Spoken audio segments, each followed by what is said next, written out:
Hello everyone, welcome to our YouTube channel keep it simple. आज के video में हम बात करेंगे एस्कॉर्ट्स और कुबोटा की डील के बारे में, जो कि बहुत ज्यादा न्यूज में है। और इसकी वजह से कल यानी कि 18 नवंबर को एस्कॉर्ट्स का शेयर 10% से भी ज्यादा भागा।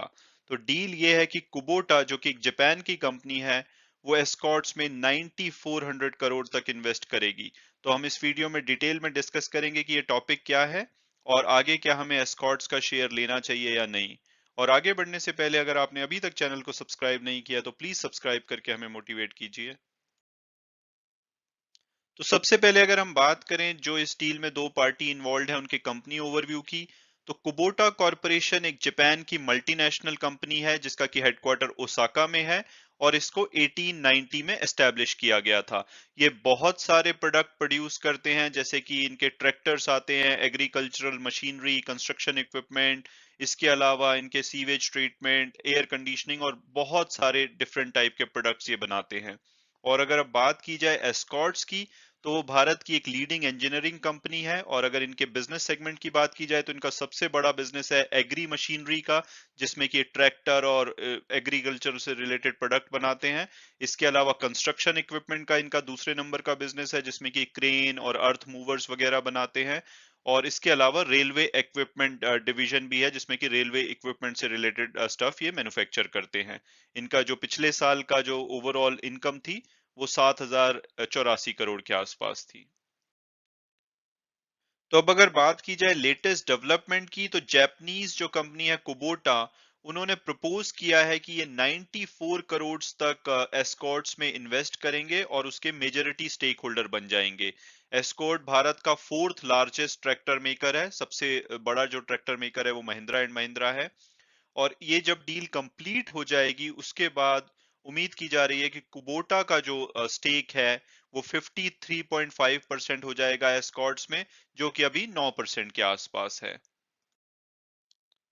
तो अब अगर बात की जाए इस पूरी ट्रांजैक्शन की कि ये ट्रांजैक्शन कैसे कंप्लीट होगी, तो सबसे पहले अगर हम करंट शेयर होल्डिंग को देखें एस्कॉर्ट्स की, तो 54.3% रिटेल शेयर होल्डर यानी कि पब्लिक और इंस्टीट्यूशंस के पास है, 9.1% कुबोटा कॉरपोरेशन के पास है और बाकी का 36.6% प्रमोटर के पास है, जिसमें से कि 25% एस्कॉर्ट्स बेनिफिट और वेलफेयर ट्रस्ट में है और 11.6% नंदा फैमिली, जो कि इसकी प्रमोटर है, उनके पास है। तो अब अगर बात की जाए कि कुबोटा अपना जो स्टेक है वो कैसे बढ़ाएगी, तो ये दो दो ट्रांचेस में बढ़ाया जाएगा। तो पहली ट्रांच में एस्कॉर्ट्स उनको प्रेफरेंशियल अलॉटमेंट के जरिए यानी कि नई फ्रेश इक्विटी शेयर इशू करेगी 1870 करोड़ के। इससे उनका जो स्टेक है वो 5.9% बढ़ जाएगा और इसका जो इंडिविजुअल शेयर का प्राइस होगा वो 2000 रुपए पर शेयर होगा। और ये जब प्रेफरेंशियल अलॉटमेंट कंप्लीट होगी तो कुबोटा का जो शेयर है वो 9.1% से बढ़ के लगभग 14.99% हो जाएगा। इसके बाद जो सेकेंड ट्रांच होगी उसमें कुबोटा ओपन ऑफर देगा और उसके थ्रू 26% जो अपनी शेयर कैपिटल को बढ़ाने की कोशिश करेगा। ओपन ऑफर मतलब पब्लिक के पास जो शेयर पड़े हैं उसमें से उनको बायबैक का ऑफर दिया जाएगा, जिसका कि प्राइस 2000 रुपए ही रखा जाएगा, जो कि इनकी प्रेफरेंशियल अलॉटमेंट का प्राइस है। तो अगर आपके पास एस्कॉर्ट्स के शेयर हैं तो जब ये ओपन ऑफर बायबैक का शुरू होगा तो आप 2000 रुपए में कंपनी को अपने शेयर बेच सकते हैं या वापस कर सकते हैं। तो इसके थ्रू 7500 करोड़ रुपए में वो 26% जो कि मैक्सिमम अलाउड है सेबी के द्वारा, उसको ये इंक्रीज कर लेंगे अपनी शेयर होल्डिंग को। इसके अलावा अगर बात की जाए तो नंदा फैमिली, जो कि 11.6% इसमें शेयर होल्डिंग रखती है, उसमें वो कोई भी शेयर नहीं बेचेंगे और उनकी शेयर होल्डिंग मोटा मोटी सेम रहेगी। इसके अलावा एस्कॉर्ट कोशिश करेगा, तो उस पूरी डील के बाद क्या होगा कि 5% की नई फ्रेश इक्विटी इनको इशू की जाएगी, 26% ये पब्लिक से उठाएंगे और 9% के आसपास इनके पास अभी है। तो इनके पास लगभग 44.8% शेयर हो जाएंगे जब ये दोनों ट्रांचेस कंप्लीट होंगी। इसके बाद कंपनी कोशिश करेगी कि जो ट्रस्ट के शेयर है उनको कैंसिल किया जाए, ताकि अगर वो किया जाता है तो ओवरऑल जो इनकी होल्डिंग है वो 53.5% हो जाएगी कंपनी में। और नंदा फैमिली की जो होल्डिंग है वो मोटा मोटी सेम रहेगी, पहले 11.6 थी, वो बढ़ के शायद 11.8% हो जाए। और इसके बाद जब ये पूरी की पूरी डील कंप्लीट हो जाएगी यानी कि ट्रांजैक्शन कंप्लीट हो जाएगी तो कुबोटा जॉइंट प्रमोटर हो जाएगा कंपनी का नंदा फैमिली के साथ। और उम्मीद की जा रही है कि जो ये जो डील है ये मार्च 2022 तक कंप्लीट हो जाएगी। और इसके बाद जो बोर्ड है कंपनी का, उसमें जो एग्जिस्टिंग मैनेजमेंट है उनको कोई चेंज नहीं होगा, बल्कि उसको थोड़ा सा बढ़ाया जाएगा और उनके मेंबर्स को 16 कर दिया जाएगा। और जो निखिल नंदा जो कंपनी के अभी सीएमडी है एस्कॉर्ट्स के, वो कंटिन्यू रहेंगे CMD even after this transaction.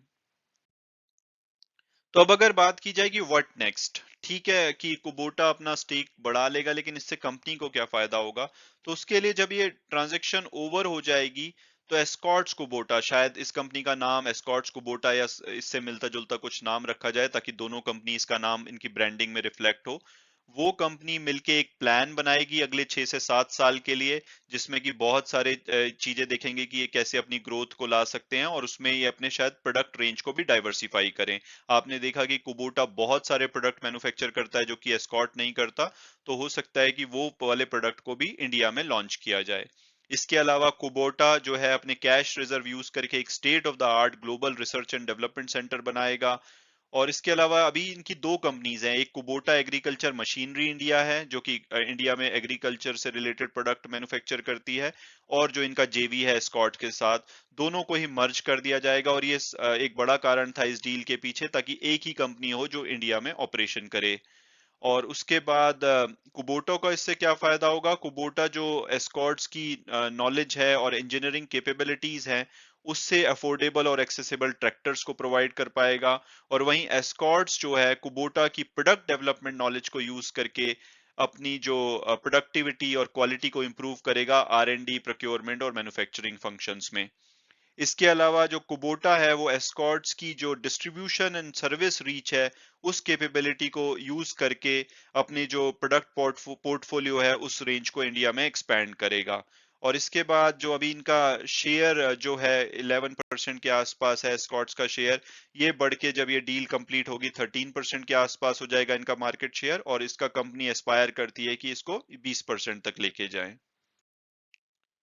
तो अब अगर बात की जाए कि क्या करंट प्राइस पे एस्कॉर्ट्स का शेयर हमें लेना चाहिए, इस डील से क्या हमें कुछ फायदा हो सकता है? तो सबसे पहले अगर हम पास्ट परफॉर्मेंस देखें, तो 3 साल में इन्होंने 172% की बहुत अच्छी रिटर्न दी है। लेकिन पिछले एक साल में इनका शेयर 26.5% ही बढ़ा है, और उसमें से जो मेजोरिटी जो बूम आया है वो पिछले 3 महीने में आया है। 47% तक इनका शेयर बढ़ा है, क्योंकि ये जो न्यूज है ये मीडिया में आ चुकी थी कि ऐसी डील हो सकती है, तो इसकी वजह से पिछले 3 महीनों में इसका शेयर काफी भागा है। और कल ही कल में यानी कि थर्सडे को 18 नवंबर को इसका शेयर 10% से ज्यादा भागा है, और पिछले एक वीक में लगभग 19%। और अगर ब्रोकरेज हाउस रिपोर्ट्स की बात की जाए, तो 1 नवंबर को आईसीआईसीआई डायरेक्ट ने एक रिपोर्ट पब्लिश की थी और इनका टारगेट 1900 दिया था। और अगर हम टिकर टेप के प्रेडिक्टिव एनालिसिस को देखें, तो वो इसका एवरेज प्राइस 1591 देते हैं, हायर साइड पे 1853 और लोअर साइड पे 1004। जो कल की क्लोजिंग हुई है वो 1803 के आसपास हुई है। तो हम बोल सकते हैं कि इसके हिसाब से ये अपने हाईएस्ट टारगेट प्राइस पे चल रहा है। लेकिन अब इस कंपनी की री रेटिंग होगी, क्योंकि इस डील को कंप्लीट होने के बाद कंप्लीटली कंपनी चेंज हो चुकी है, तो ये प्रोडक्टिव एनालिसिस इतना अब सेंस नहीं बनाता है। इसके अलावा अगर मार्केट कैपिटलाइजेशन की बात की जाए, तो ये एक small to mid cap company है। 23,000 24,000 करोड़ के आसपास इसका मार्केट कैपिटलाइजेशन है। पी रेशो की बात की जाए तो 27.32 है, जो कि ठीक ठाक है इनके पीयर्स के कंपैरिजन में, ऑन एन एवरेज बोली जा सकती है। सिमिलरली पीबी रेशो भी इनकी ठीक ठाक है। रिटर्न ऑन इक्विटी काफी अच्छी है, 21% के आसपास। तो अब अगर मेरी ओपिनियन पूछी जाए कि क्या इसका शेयर लेना चाहिए, तो अब आपके पास दो ऑप्शन है। एक कि बाय बैक के लिए आप शेयर लें, कि अभी कंपनी बाय बैक करेगी 2000 रुपए में, तो उसके लिए तो ऑलरेडी शेयर काफी भाग चुका है। अगर आपके पास है तो आप उसमें पार्टिसिपेट कर सकते हैं। लेकिन अगर स्पेसिफिकली उसके लिए लेंगे, तो अभी 1803 पे है, और जब बाय बैक आएगा तो आपके सारे शेयर को बाय बैक में नहीं लिया जाएगा। हो सकता है कि हालांकि वो 26% मार्केट से उठाना चाहते हैं, तो मेजोरिटी वो लेंगे, मे बी आपके 50% शेयर को वो ऑफर करें। लेकिन आपको हो सकता है कि अभी आप 1800 पे खरीदो शेयर, और 2000 रुपए में आपके आधे शेयर चले जाएं, लेकिन आधे शेयर फिर भी आपके पास रह जाएंगे। तो इम्पोर्टेंट ये है कि अगर आपको कंपनी में बिलीव है कि इस डील के बाद कंपनी की री रेटिंग होगी, वो नए प्रोडक्ट लेके आएंगे और आगे कंपनी का शेयर और भाग सकता है, तो अगर आपको ये भरोसा है तभी आप लीजिए। नहीं तो अगर स्पेसिफिकली बाय बैक अगर आपका इरादा है, तो आपको इतना फायदा नहीं होगा। लेकिन अगर मेरी पर्सनल ओपिनियन पूछी जाए, मुझे लगता है कि कंपनी की री रेटिंग होगी और कंपनी का जो शेयर प्राइस है आने वाले टाइम में काफी अच्छी रिटर्न्स दे सकता है।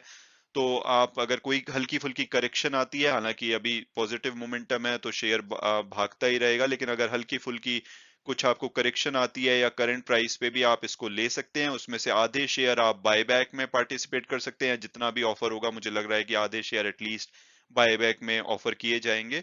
और उसके बाद बाकी शेयर आप लॉन्ग टर्म के लिए रख सकते हैं, क्योंकि जब कंपनी नया प्लान लेके आएगी, नए प्रोडक्ट रेंज लेके आएगी, तो हो सकता है आने वाले कुछ एक से 2 साल में इसका शेयर काफी यहाँ से भाग जाए। हालांकि वीडियो क्लोज करने से पहले मैं हमेशा की तरह डिस्क्लेमर दूंगा कि ये मेरी पर्सनल ओपिनियन थी। अगर आप इसमें इन्वेस्ट करना चाहते हैं तो अपने फाइनेंशियल एडवाइजर से बात कीजिए, अपनी फर्दर रिसर्च कीजिए, और उसके बाद अगर आप कंफर्टेबल होते हैं तभी आप इसमें इन्वेस्ट कीजिए। Thanks so much for watching the video and God bless you all.